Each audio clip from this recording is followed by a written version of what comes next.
அனைவருக்கும் என்னுடைய அன்பான மாலை வணக்கம். அன்பு சொந்தங்களே, முதல்ல உங்களிடம் மன்னிப்பை கோரிக்கொள்கின்றேன். காரணம், இந்த மழை ஆரம்பிக்கும் பொழுது நீங்க எதையும் பொருட்படுத்தாம மழையில் உட்கார்ந்து இருக்கிறீங்க, நுழைந்து கொண்டிருக்கின்றீர்கள். பத்திரிகை நண்பர்களும் கூட தன்னுடைய பணியை அந்த மழையில செய்து கொண்டிருக்கின்றார்கள். ஆனா எங்களுக்கு இந்த கூரைக்கு கீழ் அமர்ந்திருக்கிறோம். நாங்கள் வேண்டும் என்று கேட்கவில்லை, நாங்களும் உங்களோடு நனைந்து கொண்டு பேச வேண்டும் என்கின்ற ஆசைதான். ஆனா நாங்க இந்த கூரைக்கு கீழே இருக்கோம், நீங்க நேரடியா மழையின் தாக்கத்தில் இருக்கிறீங்க. அதனால் அதுக்கு மன்னிப்பை கோரி அதிக நேரத்தை எடுத்துக்கொள்ளாமல் மிகச் சுருக்கமாக நான் பேசிவிடுகின்றேன். இன்னொரு நாள் நமக்கு ஒரு வாய்ப்பு இருக்கும் பொழுது நிறைய பேசுவேன். இந்த அற்புதமான நிகழ்வுக்கு கடந்த 3 நாட்களாக வானிலை சரியில்லாத காரணமாக இருந்தும் இன்று சாயங்காலமாக மழை வந்தும் கூட அதை பொருட்படுத்தாமல் இங்கு வந்திருக்கக்கூடிய நம்முடைய இளைஞர் பெருமக்களுக்கு என்னுடைய நெஞ்சார்ந்த நன்றிகளை தெரிவித்துக் கொள்கின்றேன். அதே போல புதுச்சேரி மாநிலத்தினுடைய இளைஞர் அணியினுடைய தலைவர் உட்பட, அருமை சகோதரர் ஆடல் அரசன் அவர் உட்பட இந்த இளைஞர் அணியுடைய மொத்த குழுவுக்கும் என்னுடைய வாழ்த்துக்களை தெரிவித்துக் கொள்கின்றேன். காரணம், பெரும் முயற்சி எடுத்து சிரமப்பட்டு இந்த நிகழ்ச்சியை நடத்த வேண்டும் என்று நடத்தி கொண்டிருக்கிறீர்கள்.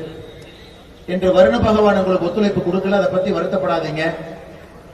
எப்பொழுதும் சோதனை வரும் பொழுதுதான் நீங்கள் இன்னும் ஒரு பெரிய தலைவராக அடுத்த கட்டம் வருவீங்க. இதே புதுச்சேரியில மறுபடியும் நாம் ஒரு இளைஞர் மாநாட்டை நாம் நடத்துவோம். அன்னைக்கு நிச்சயமாக வருண பகவான் நமக்கு ஒத்துழைப்பு கொடுப்பாங்க. மிகச் சிறப்பாக ஒரு நிகழ்வை நாம் நடத்துவோம். ஆனால் உங்களுடைய முயற்சிக்கு என்னுடைய பாராட்டு. போட்டுதலுக்குரிய நம்ம எல்லாம் வழிநடத்திக் கொண்டிருக்கக்கூடிய மாநிலத்தினுடைய தலைவர் அண்ணன் வி.பி. ராமலிங்கம் அவர்கள், உங்களுடைய அன்பை எல்லாம் பெற்றிருக்கக்கூடிய நம்முடைய உள்துறை அமைச்சர் அண்ணன் நமச்சிவாயம் அவர்கள், நம்முடைய அற்புதமான அமைச்சர் அண்ணன் ஜான்குமார் அவர்கள், நம்முடைய ராஜ்யசபாவினுடைய பிரதிநிதியாக எம்பியாக இருக்கக்கூடிய அருமையண்ணன் செல்வ கணபதி அவர்கள், நம்முடைய மாண்புமிகு சட்டமன்ற உறுப்பினர்கள், நம்முடைய அன்பையெல்லாம் பெற்றிருக்கக்கூடிய அண்ணன் கல்யாண சுந்தரம் அவர்கள், அண்ணன் சாய் சரவணன் அவர்கள், அருமையண்ணன் செல்வம் அவர்கள், அருமையண்ணன் தீபந்தன் அவர்கள், மாநிலத்தினுடைய பொதுச் செயலாளர்கள் அருமையண்ணன் மோகன்குமார் அவர்கள், லட்சுமி நாராயணன் அவர்கள், இளைஞரணியினுடைய மாநில பொதுச் செயலாளர்கள் விக்ரமன் அவர்கள், அமல்ராஜ் அவர்கள், முன்னறிக்கையில் இருக்கக்கூடிய பாரதிய ஜனதா கட்சியினுடைய மாநில பொறுப்பாளர்கள், மாவட்ட தலைவர்கள், இளைஞரணியினுடைய எல்லா பொறுப்பாளர்கள், பத்திரிகை நண்பர்கள், அருமை சொந்தங்களே, இந்த அற்புதமான நேரத்தில் சுவாமி விவேகானந்தர் அவர்களுடைய 163வது பிறந்தநாள் விழாவில் புதுச்சேரி மாநிலம் முழுவதுமே நடத்தப்பட்ட இந்த கிரிக்கெட் பந்தயம் நேற்று அதனுடைய இறுதிப் போட்டியை எட்டி இன்னைக்கு பரிசளிப்பு விழா நடந்து கொண்டிருக்கிறதுனால அதை பங்கேற்ற எல்லா இளைஞர்களுக்கும் என்னுடைய நெஞ்சார்ந்த வாழ்த்துக்களை, வணக்கங்களை தெரிவித்து, வெற்றி பெற்றவர்களுக்கு என்னுடைய வாழ்த்துக்களை தெரிவித்துக் கொள்கின்றேன். பெருமளவில் பங்கேற்ற எல்லா இளைஞர் படைக்கும் கூட இன்னும் பெருமளவில் அடுத்து நம்முடைய பாரதிய ஜனதா கட்சி புதுச்சேரி நடத்தக்கூடிய எல்லா விளையாட்டு போட்டிகளிலும் கூட நீங்கள் பங்கேற்க வேண்டும் என்கின்ற அன்பான வேண்டுகோளையும் இந்த நேரத்தில் உங்களுக்கு வைக்கின்றேன். அருமை சொந்தங்களே, சுவாமி விவேகானந்தர் அவர்களை பொறுத்தவரை அவர் வாழ்ந்தது வெறும் 39 வயது மட்டும்தான். வெறும் 39 வயது. பெரிய பெரிய மனிதர்கள் நம்முடைய பூமியில கணித மேதை ராமானுஜமாக இருக்கட்டும், ஆதி சங்கரர் அவர்களாக இருக்கட்டும், பெரிய மனிதர்கள் எல்லோருமே 40 வயது அவங்க பார்த்தது கூட கிடையாது. எல்லாருமே 40 வயசு கீழே தான்.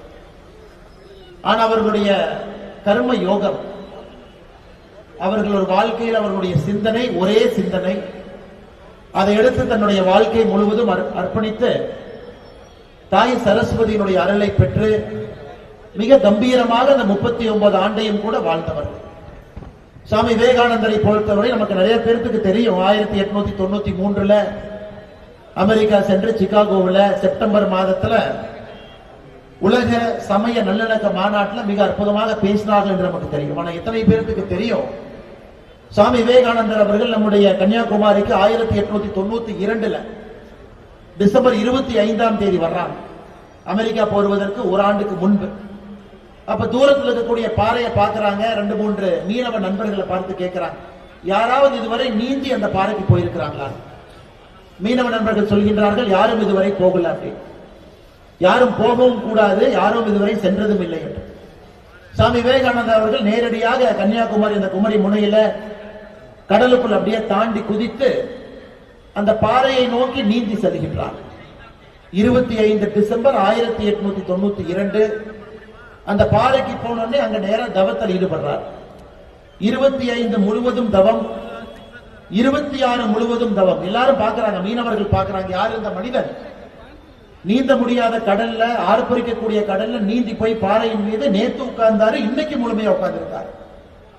27வது டிசம்பர் அந்த நாள்ல மீனவர்கள் படகு எடுத்துக்கிட்டு போய் தவத்தில் இருந்த விவேகானந்தருடைய தவத்தை கலைத்து கரைக்கு கூட்டிட்டு வர்றாங்க. இந்த மனிதர் முழு நேரமும் 3வது நாள் தவத்திலிருந்து கலைந்து வெளியே வருகின்ற விவேகானந்தர் சொல்றாரு, இந்தியா இன்னைக்கு நல்லா இல்ல, பாரதம் இன்னைக்கு சிறப்பா இல்ல. இந்த பாரதத்துல நிறைய பிரச்சனைகள் இருக்கு, ஜாதிகள் பிரச்சனை, மதங்கள் சண்டை போட்டுக்கிறாங்க, ஆங்கிலேயர்களுடைய ஆதிக்கத்துக்கு கீழே இருக்கும். இந்த பாரதம் ஒரு பெரிய நாடாக வருமா அப்படிங்கிற சந்தேகம் நமக்கு இருக்கு. சுதந்திரம் கிடைக்குமான சந்தேகம் இருக்கு. 1892 அவர் பேசுறாரு, நீங்க ஞாபகம் வச்சுக்க. அப்ப விவேகானந்தர் சொல்றாரு, என்னுடைய தவத்தில் இருக்கும் பொழுது எனக்கு பாரத அன்னை காட்சி அளித்தாள் அப்படிங்கிறார். பாரத அன்னையை நான் பார்த்தேன், இந்த பாரதத்தினுடைய விஸ்வரூபத்தை நான் பார்த்தேன், இந்த பாரதம் இன்னும் 100 ஆண்டுகள் கழித்து எப்படி இருக்கும் என்பதை நான் பார்த்தேன், இந்த பாரதம் எவ்வளவு பெரிய நாடாக வர முடியும் என்பதை நான் பார்த்தேன். அது எனக்கு பெரிய நம்பிக்கையை கொடுத்திருக்கிறது. ஒரு சன்னியாசிக்கு, ஒரு ஆன்மீக பாதையில் இருக்கக்கூடிய எனக்கு பாரத தாய் காட்சி அளித்து ஒரு பெரிய நம்பிக்கையை விதைத்திருக்கின்றார்கள். இதை நாம் எப்பொழுதுமே மறக்க கூடாது. விவேகானந்தருடைய சிந்தனை என்பது ஒரு பாரத அன்னையினுடைய முழு பரிணாமம் என்பது ஒரு வளர்ந்த நாட்டில் இளைஞர்களுடைய முழு சக்தியை பயன்படுத்தி அந்த நாடு அடுத்த கட்டம் செல்ல முடியும் என்கின்ற காட்சியை பார்த்த பிறகு அவருக்கு நம்பிக்கை வந்துச்சு. விவேகானந்தரை பற்றி இன்னும் ஆழமா பேசணும் அப்படின்னா 1863 இருந்து அவருடைய இளம் வயது முழுவதுமே நமக்கு என்ன சந்தேகம் இருக்கு, அதே சந்தேகம் விவேகானந்தருக்கு இருந்துச்சு. அவருடைய குரு ராமகிருஷ்ண பரமஹன்சரை கொடுத்த பொழுது அவர் குருவை அவர் ஏத்துக்கவே இல்லைங்க. நிறைய கேள்வி கேட்டார், அந்த குருவே சந்தேகப்பட்டார். அந்த குருவுக்கு எப்படி வாழ்க்கையினுடைய எல்லா கேள்விகளுக்கும் விடை எப்படி குருவுக்கு தெரியும் என்று கேட்டார். ஆனா சுவாமி விவேகானந்தர் அவர்களும் எப்படி ராமகிருஷ்ண பரமஹன்சரை சந்தேகப்பட்டாரோ, ராமகிருஷ்ண பரமஹன்சரும் விவேகானந்தரை தன்னுடைய சீடனாக ஆரம்பத்தில் ஏத்துக்கிறார். அவரும் விவேகானந்தருக்கு பரீட்சை வைத்தார், விவேகானந்தரும் தன்னுடைய குருவுக்கு பரீட்சை வைத்தார். அந்த பரீட்சையில 2 பேருமே தேர்ந்த பிறகுதான் சீடன் குருவாக ராமகிருஷ்ண பரமஹன்சரை ஏற்றுக்கொள்கின்றார். ராமகிருஷ்ண பரமஹன்சர் தன்னுடைய சீடனாக சுவாமி விவேகானந்தரை ஏற்றுக்கொள்கின்றார். ராமகிருஷ்ண பரமஹன்சர் அவர்கள் இறைவனுடைய பாதத்தில் அடைந்த பிறகு சன்னியாசி தீட்சத்துல நரேந்திர தத்தா என்கின்ற பெயரை சுவாமி விவேகானந்தா என்கின்ற பெயரை மாத்திக்கிறாங்க. மகா காளிய வணங்குறாங்க, ஒரு பெரிய ஆன்மீக தேடல்ல ஈடுபடுறாங்க. 4 ஆண்டுகள் இந்தியா முழுவதும் சுத்தி சுத்தி சுவாமி விவேகானந்தர் அவர்கள் வருகின்றார். 4 ஆண்டுகள் ஏழைய பாக்குறாங்க, இறந்து போனவங்க பாக்குறாங்க, பிச்சை எடுக்கிறவங்களை பாக்குறாங்க, வாழ்க்கையில தேடல் இருக்கிறாங்க, உண்மை சத்தியம் என்ன அப்படிங்கறத தேடுறாங்க. அதன் பிறகுதான் தவ வாழ்க்கைக்கு வர்றாங்க 1892. எதற்காக இல்லை சொல்லுகின்றேன் என்றால், இன்னைக்கு நம்முடைய இளைஞர்கள் நீங்க ஒரு பெரிய ஆளாக வர வேண்டும் என்றால், பெரிய ஒரு மனிதராக வர வேண்டும் என்றால், வாழ்க்கையில ஒரு கேள்விக்கான பதிலை நீங்க கண்டுபிடிக்கிறோம். நான் ஏன் பிறந்தேன் என்கின்ற கேள்விக்கான பதிலை கண்டுபிடிச்சுக்கிறாங்க தான் என்னை பொறுத்தவரை உங்க வாழ்க்கையை ஆரம்பிக்கும். உங்க பிறந்த தேதி இருக்கலாம், பிறந்த வருஷம் இருக்கலாம், நீங்க பர்த்டே கொண்டாடலாம், அதெல்லாம் ட்ரெய்லர் மட்டும்தான். நான் ஏன் பிறந்தேன் என்கின்ற கேள்விக்கு பதில் கிடைத்த நாள் தான் இந்த பூமியில நீங்கள் பிறந்த முதல் நாளாக அது கணக்கு. அதுவரை அந்த நாளை நோக்கி செல்வதற்கான விஷயங்களை பார்க்கணும். அதனால்தான் இளைஞர் பெருமக்கள் இன்னைக்கு பாருங்க, மழை வந்துச்சு சைட்ல இருக்கிறாங்க, ஆனா பத்திரிகை நம்பர் பாருங்க, மழை வந்து மழையில் நிக்கிறாங்க. ஏன்னா அவங்களை பொறுத்தவரை இந்த வேலையை கர்மமாக பார்க்கின்றார், கர்ம யோக வேலை. மழை வந்தாலும் பிரஸ்காரங்க ஒரு கொடையை பிடிச்சிட்டு நிற்பாங்க, ஒரு கோட்டை போட்டு நிற்பாங்க. என்னைக்கு நம்முடைய இளைஞர்கள் மழையோ இடியோ புயலோ சுனாமியோ எது வந்தாலும் அப்படி நிக்கிறாங்களோ, அன்னைக்குத்தான் சாமி விவேகானந்தர் சொன்ன அந்த 100 இளைஞர்கள் நமக்கு கிடைத்திருக்கிறார்கள் அர்த்தம். இதெல்லாம் இயற்கை உங்களுக்கு வைக்கக்கூடிய பரீட்சை. மழை பெய்யனால என்ன தோல் உறிஞ்சா போயிட போகுதுங்க, ஒன்னாகாது. இடி விழுந்தா நம்ம தலைமையில விழுது போகுது, ஒன்னாகாது. இது இயற்கை உங்களுக்கு வைக்கக்கூடிய பரீட்சை. இந்த பரீட்சை எல்லாம் நீங்க பார்த்து பாஸ் ஆகி வெளியே வரணும். எத்தனையோ நாட்கள் நீங்க பார்ப்பீங்க, ஏழைய பார்க்கணும், பணம் இல்லாதவங்களை பார்க்கணும், பிச்சைக்கார நண்பர்களை பார்க்கணும். ஒன்றொன்றும் உங்களுக்குள்ள கேள்வி ஏற்படுத்தும். நான் ஏன் பிறந்தேன், ஏன் பிறந்தேன், ஏன் பிறந்தேன், ஏன் பிறந்தேன் என்பதற்கு உங்களுக்கு ஒரு கேள்வி ஒரு நாள் பதில் கிடைக்கும். இதுக்குத்தான் நான் பிறந்தேன், பணம் சம்பாதிப்பதற்காக பிறந்தேன், தப்பே கிடையாது. பணம் சம்பாதிக்கிறது தப்பே கிடையாது. சேவை செய்வதற்காக பிறந்தேன், தப்பே கிடையாது.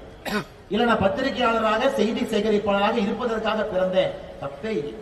ஆனால் ஏன் பிறந்தேன் என்பதை நீங்கள் மிக வேகமாக கண்டுபிடிக்க வேண்டும் என்கின்ற அன்பான வேண்டுகோளை நான் வைக்கின்றேன். காரணம், அது சொன்னீங்கன்னா மட்டும்தான் உங்க மனசு சமாதானம் ஆகும். உங்க மனசு சமாதானம் ஆகாத வரைக்கும் என்ன கிடைச்சாலும் நீங்க அதை ஏத்துக்கவே மாட்டீங்க. ஒரு வீடு வாங்குனீங்களா, இன்னும் 2 வீடு வேணும். ஒரு கார் வாங்குனீங்களா, 2 கார் வேணும். அமைச்சர் ஆயிட்டனா அடுத்து ஒரு பொறுப்பு வேணும். முதலமைச்சர் ஆயிட்டனா அடுத்து பிரதமர் ஆகணும். பிரதமர் ஆயிட்டனா அடுத்து என்ன ஆகும்? டொனால்டு ட்ரம்ப் பாருங்க, இன்னைக்கு அவருடைய சமூக வலைதள பக்கத்துல போட்டிருக்காரு, அமெரிக்காவுடைய பிரதமரும் நான் தான், ஜனாதிபதியும் நான் தான், வெனிசுலா நாட்டினுடைய ஜனாதிபதியும் நான் தான். அப்படின்னா அவருக்கு அமெரிக்கா ஜனாதிபதியாயும் பத்தல, பக்கத்தில் இருக்கக்கூடிய வெனிசுலாவுடைய ஜனாதிபதி ஆக முடியுமா? இல்ல அந்த கிரீன்லாந்து டென்மார்க்ல இருக்குது, அதுவும் நம்ம பிடிக்க முடியுமா? ஆனால் மனிதனுக்கு பொறுத்தவரை ஒரு பணமோ ஒரு பொருளோ ஒரு பொறுப்போ ஒரு பவரோ அது நிறைவு என்பதற்கு அர்த்தம் இல்லை. அதனால தயவு செய்து நம்முடைய இளைஞர்கள் ஒரு தன்மையோடு ஸ்டெடியா ஆரோக்கியமான வாழ்க்கையை நீங்கள் வாழ வேண்டும் என்றால் ஏன் பிறந்தேன் என்பதை நீங்கள் கண்டுபிடிக்க வேண்டும் என்கின்ற அன்பான வேண்டுகோளை சுவாமி விவேகானந்தர் அவர்களுடைய இந்த பிறந்த நாளில் உங்கள் முன்னால் வைக்க வேண்டும் என்று நான் நினைக்கின்றேன். அருமை சொந்தங்களே, அது மட்டும் இல்லை, நீங்க விவேகானந்தரை படிக்க வேண்டும் என்றால் லெட்டர்ஸ் பை சுவாமி விவேகானந்தா என்கின்ற புத்தகம் இருக்கு. விவேகானந்தர் அவர்கள் தன்னுடைய வாழ்க்கையில் எழுதின எல்லா கடிதங்களையும் தொகுத்து புத்தகமா ராமகிருஷ்ணா மிஷன் போடுறாங்க. 2 புத்தகம் தமிழ்ல இருக்கு, ஆங்கிலத்தில் இருக்கு. 2 புக்கு, 2 சேர்த்தீங்கன்னா ஒரு 700 பேஜ் வரும். Letters from Swami Vivekananda. விவேகானந்தர் தன்னுடைய வாழ்க்கையில் எழுதின எல்லா கடிதங்கள் அதுல இருக்கு. அதை வாங்கி படிக்கணும். 35 வயசு கீழே நீங்க ஒரு இளைஞனா இருக்கிறீங்கன்னா இந்த புத்தகத்தை படிக்காம உங்களுக்கு தூக்கம் வரக்கூடாது. இந்த புத்தகத்தை படிச்சுட்டு தான் நீங்க தூங்கணும். ஒரு விஷயத்தையும் எழுதியிருக்கார். வேதத்தை பத்தி, ஆன்மீகத்தை பத்தி, மனிதனுடைய பிரச்சனைகளை பத்தி, நம்ம எழுதக்கூடிய கேள்விகளை பத்தி, இயற்கையை பத்தி எல்லாமே அதுல இருக்கு. பேராசையை பத்தி எல்லாமே இருக்கு. அதனால் புதுச்சேரியினுடைய இந்த இளைஞர் மாநாட்டில் இருக்கக்கூடிய இளைஞர் பெருமக்களுக்கு என்னுடைய அன்பான வேண்டுகோள், சுவாமி விவேகானந்தனுடைய கடிதங்களுடைய புத்தக தொகுப்பு 2 வால்யமாக ராமகிருஷ்ணா மிஷன் போடக்கூடியதற்கு 35 வயசுக்குள்ள நீங்க அதை வாங்கி படிக்கணும். காரணம், உங்களுடைய வாழ்க்கையினுடைய முதல் கேள்வி ஏன் பிறந்தேன் என்கின்ற பதில் எனக்கு அந்த புத்தகத்தை படித்த பிறகு எனக்கு கிடைச்சிச்சு. உங்களுக்கும் அந்த புத்தகத்தை படிக்கும் பொழுது கிடைக்கலாம் என்று நான் நம்புகின்றேன். தயவு செய்து அந்த புத்தகத்தை நீங்க படிக்கணும். 3வது, விவேகானந்தர் சொல்றார், ஒரு பக்கம் கீதை இருக்கு, ஒரு பக்கம் கால்பந்து இருக்கு. கீதை இருக்கு, கால்பந்து இருக்கு. ஒரு இளைஞனை எதை எடு என்று சொன்னால் விவேகானந்தர் சொல்றாரு, நான் கீதையை தொடு என்று சொல்ல மாட்டேன், கால்பந்தை எடு என்று சொல்வேன். விவேகானந்தர் பாத்தீங்கன்னா ஆன்மீகத்தினுடைய குரு, உச்சபட்ச குரு சொல்றாரு, கீதையை படிக்கிறதுக்கு முன்னாடி கால்பந்து எடுத்து விளையாடுகிறார். ரொம்ப ஆச்சரியம். ஒருத்தர் கேட்டார், சாமி நீங்க கீதையை படின்னு சொல்லணும், ஏன் கால்பந்து எடுத்து விளையாடுன்னு சொல்றாங்க. தம்பி, நீ கால்பந்து எடுத்து விளையாண்டு உடல் உறுதியாக எஃகு போல இருந்தா மட்டும்தான் கீதையை படிச்சா என்ன புரியும் அப்படிங்கிறார். நீ உடம்பை ஆரோக்கியமாக, தேகத்தை வலிமையாக, இரும்பு போல எஃகு போல உன்னுடைய உடம்பை வைத்துக் கொள்ளவில்லை என்றால் நீ கீதை எடுத்து படிச்சாலும் பிரயோஜனம் இல்லை என்று சாமி விவேகானந்தர் சொல்லியிருக்கிறார். அதனால இன்னைக்கு இளைஞர்களுடைய அடிப்படை என்பது உங்களுடைய உடல் ஆரோக்கியம். அதுக்கு மேல எதுவுமே கிடையாது. 35 வயசு 40 வயசுல ஆரோக்கியமா இருக்கும். 6 பேக் என்பது ஃபேஷன், அதெல்லாம் விடுங்க. நீங்க குமிஞ்சு ஒரு பொருளை எடுக்கும் அளவுக்கு உடல் ஆரோக்கியம் இருக்கணும். ஃபங்க்ஷனல் ஃபிட்னஸ் என்னங்க? குமிஞ்சு ஒரு பொருள் எடுக்கணும், பாடி ஸ்ட்ரெச் ஆகும். ஒரு பாத்ரூம்ல வழுக்குனீங்கன்னா கூட உடம்பு பின்னாடி இடுப்பு பிடிக்க கூடாது. நம்ம உடம்பை பொறுத்தவரை நீங்க பாத்ரூம்ல வைக்கி விட்டு விழுந்தா கூட ஒண்ணு ஆகக்கூடாது. எதிர்த்தாலாம் நார்மலா நிக்கலாம். இன்னைக்கு நம்ம கால் வச்சு வழுக்கினாவே இடுப்பு சுளிர்னு பிடிக்குது, நடந்து போனாவே கால் தடுமாறு. நமக்கு ஃபங்க்ஷனல் ஃபிட்னஸ் இல்ல. எத்தனையோ பேர் ஜிம்முக்கு போய் வெயிட்ட தூக்கி 6 பேக் வச்சிருப்பாங்க. ஆனா அந்த புல்தடிக்கு பயில்வான்னு சொல்ற மாதிரி கீழே விழுந்தா ஏதோ இடுப்பு பிடிச்சிக்கிச்சுங்க, ஆனா 6 பேக் இருக்குங்க. விவேகானந்தர் அது போன்ற உடல் ஆரோக்கியத்தை சொல்ல. ஃபங்க்ஷனல் ஃபிட்னஸ், யோக கலையை நல்லா பண்ணுங்க. இன்னைக்கு ஹட்டா யோகா நிறைய இருக்கு, அங்கமர்த்தன யோகா. யோகா அடுத்த கட்டம் போங்க. வெறும் யோகத்தை நான் தியானமா மட்டும் பண்ணுவேன், 2 ஸ்ட்ரெச்சிங் பண்ணுவேன். இன்னைக்கு அங்கமர்த்தன யோகா பண்ணீங்கன்னா 45 நிமிஷத்துல அப்படியே வேர்வை கொட்டும். வெள்ளக்கார ஆச்சரியமா பாக்குறான். இந்தியானா யோகானா எல்லாம் அமைதியா மூச்சு தானே விடுவாங்க. இதெல்லாம் அங்கமர்த்தன யோகா. ஹட்டா யோகா அடுத்த கட்டம். விரலுடைய நுனி எடுத்து மூக்க தொட முடியும் ஹட்டா யோகா. விவேகானந்தர் இதைத்தான் சொல்றாரு, ஜிம்முக்கு போய் வெயிட் தூக்காதீங்க, டம்பளை தூக்கி இதெல்லாம் பண்ணாதீங்க.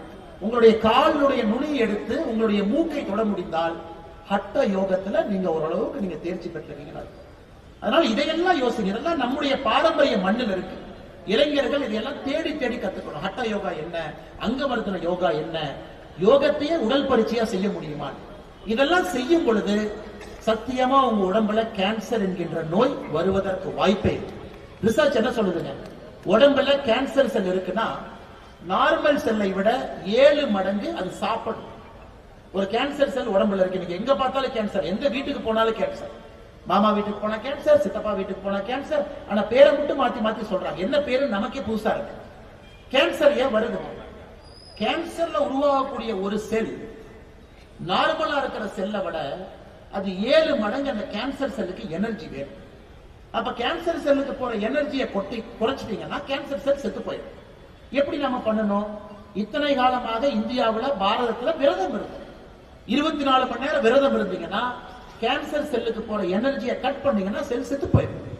சஷ்டி விரதம் 7 நாள் இருந்தீங்கன்னா உடம்புல 1-2 கேன்சர் செல் இருந்தா எல்லா உடம்புலயுமே கேன்சர் செல் இருக்குதுங்க ஐயா. இங்க இருக்கிறவங்க யாரு உடம்புலயுமே கேன்சர் செல் இல்லைன்னு அர்த்தம் இல்லை. அந்த கேன்சர் செல் பெருகும் பொழுது அது கேன்சரா மாறுது. சின்ன சின்ன கேன்சர் செல் அங்கங்க அது ஒளிஞ்சிருக்கும், நமக்கு தெரியாது. அது பரவும் பொழுது நம்ம சொல்றோம் ஸ்டேஜ் 1, ஸ்டேஜ் 2, ஸ்டேஜ் 3, ஸ்டேஜ் 4. இத்தனை காலமா நாம் என்ன பண்ணோம்? செவ்வாய்க்கிழமை விரதம், வாரத்துக்கு ஒரு நாள் சாப்பிடாதீங்க. ஆட்டோமேட்டிக்கா உடம்புல கேன்சர் செல் இருந்தா செத்து போயிடும். சனிக்கிழமை சாப்பிடாதீங்க, கேன்சர் செல் செத்து போயிடும். வருஷத்துக்கு ஒருக்கா பாடி கிளீன் பண்ணுமா, 7 நாள் விரதம் இருங்க, மொத்த கேன்சர் செல் செத்து போயிடும். எப்படி நம்ம முன்னோர்களுக்கு கேன்சர் வந்துச்சு? யாருக்குமே வரல. நாம விரதத்தை விட்டாச்சு, ஃபாஸ்ட் ஃபுட்டை சாப்பிடுறோம். கென்டக்கி ஃப்ரைட் சிக்கன் ஏதோ பேரெல்லாம் வச்சிருக்காங்க, எல்லாத்தையும் எடுத்து சாப்பிடுறோம். அப்ப என்ன ஆகுங்க? உடம்புல அவ்வளவு எனர்ஜி உள்ள போகும் பொழுது கேன்சர் செல்லுக்கு அந்த எனர்ஜி வேணும். இளைஞர்கள் இதைத்தான் ஃபாலோ பண்ண விவேகானந்தர் சொல்றாரு, வேற எந்த கம்ப சூத்திரமும் சொல்ல. ஆரோக்கியமா சாப்பிடுங்க, ஆரோக்கியமா இருங்க, யோக கலையை ஃபாலோ பண்ணுங்க, ஃபங்க்ஷனல் ஃபிட்டா இருங்க, ஒரு ஸ்போர்ட் விளையாடுங்க. ஆனா நாம இன்னைக்கு அங்கிருந்து எதுக்கு போயிட்டோம்னா செல்போனுக்கு. செல்போன்ல டைப் பண்ணிக்கிறோம், வாட்ஸ்அப்ப பாக்குறோம், இன்ஸ்டாகிராம்ல ரீல் வைக்கிறோம், யூடியூப்ல ஷார்ட்ஸ் போடுறோம், ட்விட்டர்ல ட்வீட் பண்றோம். இதுக்கு நாம் நேரம் செலவழிக்கும் பொழுது உடல் ஆரோக்கியத்திற்கும் தேக ஆரோக்கியத்திற்கும் மன ஆரோக்கியத்திற்கும் எங்கிருந்து நேரம் கொடுக்க முடியும்? ஆனால் அன்பு சொந்தங்களே, இந்த விவேகானந்தருடைய தினத்துக்கு இத்தனை பேர் நம்ம வந்திருக்கோம். நம்ம வந்தோம், அவார்டு கொடுத்தாங்க, உள்துறை அமைச்சர் வந்தாங்க, சூப்பரா பேசினாங்க, மாநில தலைவர் அருமையா பேசினாங்க. இந்த விழாக்கு 5 எம்எல்ஏ வந்திருக்கிறாங்க, 3 அமைச்சர் வந்திருக்கிறாங்க. ரொம்ப சந்தோஷம். அதுக்காக இந்த விழா இல்லைங்க. இந்த விழாவிலிருந்து வெளியே போகும் பொழுது நம்ம 3 விஷயம் என்ன கத்துக்கிட்டோம் அப்படிங்கிறது தான் இந்த விழா. 3 விஷயம் என்ன கத்துக்கிட்டோம்? நல்லா சாப்பிடணும், இளைஞர்கள் ஆரோக்கியமா இருக்கணும், உடல் தேகத்தை பலமா வச்சுக்கணும். அதன் பிறகுதான் எல்லாமே. அதன் பிறகு நீ கீதையை படி. கிருஷ்ண பரமாத்மா அர்ஜுனனுக்கு சொல்ல எல்லா ரகசியமும் உனக்கு புரியும். ஆனா நாம இன்னைக்கு கீதையை படிச்சாமே ஒண்ணுமே புரியல. என்ன சொல்றாரு? அது இங்கிலீஷ் டிரான்ஸ்லேஷன் புக்கை கொடுங்க, தமிழ் மொழியாக கொடுங்க, மொழிபெயர்ப்ப கொடுங்கன்னு கேட்கிறோம். ஆனால் அன்பு சொந்தங்களே, இளைஞர் பெருமக்கள், விவேகானந்தருடைய கடிதங்கள் தொகுப்பு 2 புக் இருக்கு. ராமகிருஷ்ணா மிஷன் நீங்க படிக்கணும். முக்கியமா உடம்ப ஆரோக்கியமா உணவுல கட்டுப்பாடோட வாழணும். ஒரு சுய கட்டுப்பாடு, தூங்குற நேரம், எந்திரிக்கிற நேரம், மிச்ச நேரத்தை சுய கட்டுப்பாடோடு வாழுங்க. இந்த 3-4 விஷயங்கள் மட்டும்தான் உங்களுக்கு சொல்ல வேண்டும் என்கின்ற ஆசை. இளைஞரணியை பொறுத்தவரை இன்னைக்கு புதுச்சேரி மாநிலத்தினுடைய இளைஞர் அணிக்கு புதுச்சேரி மாநிலத்தினுடைய தலைவர் ஒரு பிரஷர் டெஸ்ட் வச்சிருக்காரு. ஒரு பிரஷர் டெஸ்ட். இன்னைக்கு இளைஞரணி தம்பிகள், நீங்களே எல்லாத்தையும் கூட்டிட்டு வரணும். பணம் கொடுத்து யாரையும் இந்த கூட்டத்துக்கு கூப்பிடக்கூடாது. ஆர்வம் இருக்கக்கூடிய இளைஞர்கள் மட்டும்தான் இந்த கூட்டத்துக்கு வரணும். ஆர்வம் இல்லாத இளைஞர்களை நீங்க கூப்பிடாதீங்க, அவங்க மட்டும் வரணும். ஒரு பெரிய பிரஷர் டெஸ்ட் வச்சிருக்காங்க. நான் உண்மையாலும் மனதார பாராட்டுகின்றேன். காரணம், உண்மை சத்தியம் எங்கிருக்கிறதோ அங்கே மட்டும்தான் நேர்மை இருக்கு. 10,000 பேர் சேர்த்திட்டோம், 50,000 பேரை சேர்த்திட்டோம். எதுக்கு 50,000 பேர் வந்தாங்கன்னு தெரியாம வர்ற 50,000 பேர் நமக்கு வேண்டாம். ஏன் வருகின்றேன் என்று தெரிந்து வருகின்ற 1000 பேர் நமக்கு போதும். விவேகானந்தர் எதிர்பார்க்கக்கூடிய அந்த 1000 பேர் ஏன் வருகின்றேன் என்று தெரிந்து வரக்கூடிய இளைஞர்கள். இன்னைக்கு வந்திருக்கக்கூடிய எல்லா இளைஞர் பெருமக்களுக்கும் என்னுடைய நெஞ்சார்ந்த மனமார்ந்த நன்றிகளை தெரிவித்து, இளைஞரணியினுடைய தலைவர், இளைஞரணியினுடைய சொந்தங்கள், மண்டல் அளவில் இருந்து ஒரு குழுவை நீங்க எடுக்கணும். கொஞ்சம் கொஞ்சமாக நல்ல தேசியவாத இளைஞர்களை சேர்க்கணும். மண்டல் இருந்து மாவட்டத்துக்கு வரணும். இது முழு நேர வேலையாக சங்கல்பமாக இளைஞரணிக்கு எதிர்பார்ப்பு இருக்கக்கூடாது. என்னுடைய அன்பான வேண்டுகோள், இளைஞரணியை பொறுத்த வரைக்கும், ஏன்னா அரசியல நாம் இருக்கோம், வேற வழி இல்லை. புனை பெயர் பட்ட பெயர் நமக்கு மக்கள் கொடுத்துட்றாங்க. ஏன்னா அரசியல் இருக்கிறதுனால அதுவும் சில கெட்ட பழக்கங்கள் நம்மோடு ஒட்டிக்கொள்கிறது. அதெல்லாம் ஓகே. ஆனா இளைஞரணியை பொறுத்தவரை எதுவுமே இல்லாத ஒரு கர்ம யோகியாக இளைஞர்கள் இருக்கக்கூடிய தம்பிகள் இருக்கணும். அவங்களுக்கு டைட்டில் தேவையில்லை, பொறுப்பு தேவையில்லை. நான் மாநில தலைவராக இருந்தா தான் வேலை பார்ப்பேன், பொதுச் செயலராக இருந்தா தான் வேலை பார்ப்பேன், சேர் போட்டா தான் வேலை பார்ப்பேன். இளைஞரணி தம்பியை பொறுத்தவரை தரையில உட்கார்ந்து வேலை பார்க்கணும். அதுதான் பாரதிய ஜனதா கட்சி இளைஞரணி. ஏன்னா அடுத்த தலைவர் என்பது பாரதிய ஜனதா கட்சி இளைஞரணியிலிருந்து தான் உருவாகும். நமக்கு அடுத்த தலைவர் கர்மயோகியா வரணும். இளைஞரணியில் இன்னைக்கு அடிபட்டு மிதிப்பட்டு நசுக்கப்பட்டு இளைஞரணியில எல்லா கஷ்டத்தையும் பார்த்து சேர் எடுத்து போறது, சேர் எடுத்து வைக்கிறது, எல்லாத்தையும் பார்த்து டேபிள் தொடச்சு அலுவலகத்தை கிளீன் பண்ணி அப்படி அந்த வேலையை செய்யக்கூடிய இளைஞன் தான் ஒரு கர்ம யோகியாக எந்த எதிர்பார்ப்பும் இல்லாத ஒரு நல்ல தலைவனாக வருகின்றான். ஆனால் இளைஞரணி தம்பிகளை பொறுத்தவரை அப்படிப்பட்ட நல்ல தலைவர்களாக நீங்க உருவாகணும். எதையும் நீங்க எதிர்பார்க்க கூடாது. எதன் மேலையும் உங்களுக்கு பற்று பாசம் இருக்கக்கூடாது. அரசியல் சீட் கொடுப்பாங்களா, எம்எல்ஏ சீட் கொடுப்பாங்களா, மாநில தலைவர் பக்கத்தில் நிக்க வச்சு போட்டோ எடுப்பாரா, மாநில தலைவர் நம்மளை பார்த்து சிரிக்கலினா என்ன பண்ணுவாரு, எதுவும் நினைக்காது. மாநில தலைவருக்கு வேலை செய்வதற்காக இளைஞரணி, கட்சிக்கு வேலை செய்வதற்காக இளைஞரணி.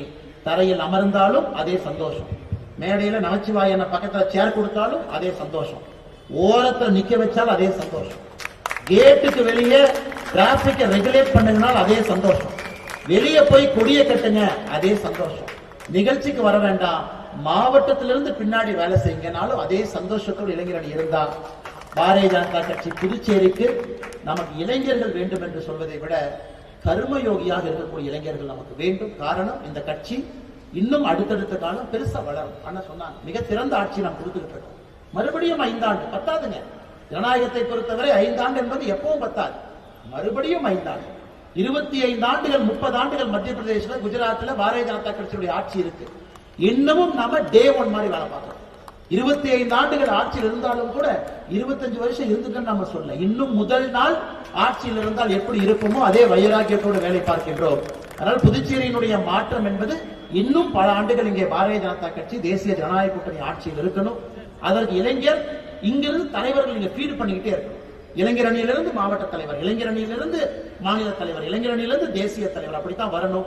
இன்னைக்கு நம்முடைய தேசிய தலைவர், தேசிய செயல் தலைவர் நிதின் நாபின் அவர்கள் பீகார் மாநிலத்தினுடைய இளைஞரணி தலைவர், அகில இந்திய இளைஞரணி பொதுச் செயலாளர், அகில இந்திய இளைஞரணி பொறுப்பாளர், 26 வயசுல பீகார்ல பட்னா வெஸ்டினுடைய எம்எல்ஏ, 2006ல 2010ல 2வது முறை எம்எல்ஏ, 2015ல 3வது முறை எம்எல்ஏ, 2020ல 4வது முறை எம்எல்ஏ, 2025ல 5வது முறை எம்எல்ஏ. இன்னைக்கு அவருக்கு வயசு வெறும் 46. அப்ப பாரதிய ஜனதா கட்சி இளைஞரணியிலிருந்து ஒருத்தரை கண்டுபிடிச்சு அவரை குரூம் பண்ணி எம்எல்ஏ ஆக்கி அவருக்கு பொறுப்புகள் கொடுத்து 3 முறை நிதிஷ்குமார் அவர்கள் ஆட்சியில அமைச்சரவையில் இருந்து தேசிய செயல் தலைவர் பொறுப்பு வரும் வரை, அதற்கு முன்னாடி நாள் வரைக்கும் பீகார்ல அமைச்சராக இருந்தார். அனைத்த பொறுப்பை துறக்கிறாரு. ஏன்னா இளைஞரணியை பொறுத்தவரை அந்த லீடர்ஷிப்பை மேல தூக்கி கொண்டு வரணும். அதனால் புதுச்சேரியுடைய இளைஞரணியுடைய அன்பு தம்பிகள் மிகச் சிறப்பாக இந்த நிகழ்ச்சியை நடத்தி கொண்டிருக்கின்றீர்கள். அதற்காக என்னுடைய மனமார்ந்த வாழ்த்துக்களையும் தெரிவித்து, இன்னும் உயர, இன்னும் மேல, இன்னும் வலிமையாக, இன்னும் பலமாக உங்களுடைய செயல்பாடுகள் இருக்கட்டும். எல்லா வல்ல இறைவன் சுவாமி விவேகானந்தருடைய அருள் உங்களுக்கு முழுமையாக கிடைக்கட்டும் என்று சொல்லி, இந்த நிகழ்வுக்கு வந்திருக்கக்கூடிய எல்லா அன்பு சொந்தங்கள், குறிப்பாக காவல்துறை நண்பர்கள், பத்திரிகை நண்பர்கள் எல்லோருக்குமே எதை பத்தி கவலைப்படாதீங்க. ஒரு 2 காலி சேர் இருந்தா பிரஸ் அவங்க போட்டோ எடுப்பாங்க, அதை போடுவாங்க, அதை ட்ரோல் பண்ணுவாங்க, அதை மீன் பண்ணுவாங்க. அது எல்லாம் எதையும் கட்டக்கூடாது. நமக்கு தேவை 100 இளைஞர்கள் வந்தாலும் அந்த 100 பேர்த்தை வைத்து கட்சியை வளர்த்துக்கிட்டு போகணும். 1 பேர் இருந்தாலும் நாங்க பேசுவோம், 50,000 பேர் இருந்தாலும் பேசுவோம், 5 லட்சம் பேர் இருந்தாலும் பேசுவோம். ஏன்னா எங்களுடைய கடமை அது. அதனால் மிகச் சிறப்பாக நடந்து கொண்டிருக்கக்கூடிய இந்த விழாவில் வந்து